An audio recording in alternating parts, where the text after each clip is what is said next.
Ernakulam Palluruthy Saint Reetha സ്കൂളിനെതിരെ SKSSF മതവിശ്വാസം അനുസരിച്ച് വസ്ത്രധാരണം ചെയ്തതിന് വിദ്യാർത്ഥിനിക്ക് പ്രവേശനം നിഷേധിച്ച നടപടി പ്രതിഷേധാർഹമാണ്. സ്കൂൾ അധികൃതർ പ്രാകൃത നിലപാടുകളിൽ നിന്ന് പിന്തിരിയണമെന്നും SKSSF ആവശ്യപ്പെട്ടു. കുട്ടിയുടെ വിദ്യാഭ്യാസം മുടങ്ങിയത് നിർഭാഗ്യകരമെന്ന് മുസ്ലിം ലീഗ് ദേശീയ ജനറൽ സെക്രട്ടറി PK കുഞ്ഞാലിക്കുട്ടിയും പ്രതികരിച്ചു. പള്ളുരുത്തി സ്കൂളിൽ ഉണ്ടായ പ്രശ്നത്തെക്കുറിച്ച് പറയാതിരിക്കാൻ വയ്യ. വളരെ നിർഭാഗ്യകരമായിപ്പോയി. നമ്മുടെ കേരളത്തിൽ സംഭവിച്ചുകൂടാത്തതാണ്. നിയമം അനുസരിച്ച് വരികയാണെങ്കിൽ എന്നാ പറഞ്ഞത്. എന്ത് നിയമമാണത്?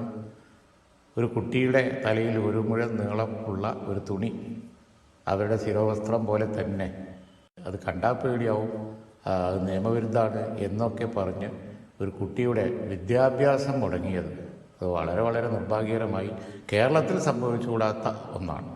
ഇതുവരെയും സംഭവിച്ചിട്ടില്ലാത്ത ഒന്നുമാണ്. പൊതുസമൂഹം ഇതിനെ അങ്ങേയറ്റം നിരുത്സാഹപ്പെടുത്തേണ്ടതാണ്. യാതൊരു സംശയവും ആ കാര്യത്തിൽ എനിക്കില്ല. ലോകത്തെവിടെയായാലും ഏത് സമയത്തും 24 വാർത്തകളും ഓഗ്മെന്റഡ് റിയാലിറ്റി പാക്കേജുകളും എക്സ്പ്ലെയിനറുകളും വിശദമായി കാണാൻ ഞങ്ങളുടെ യൂട്യൂബ് ചാനൽ നിങ്ങൾക്ക് സബ്സ്ക്രൈബ് ചെയ്യാം.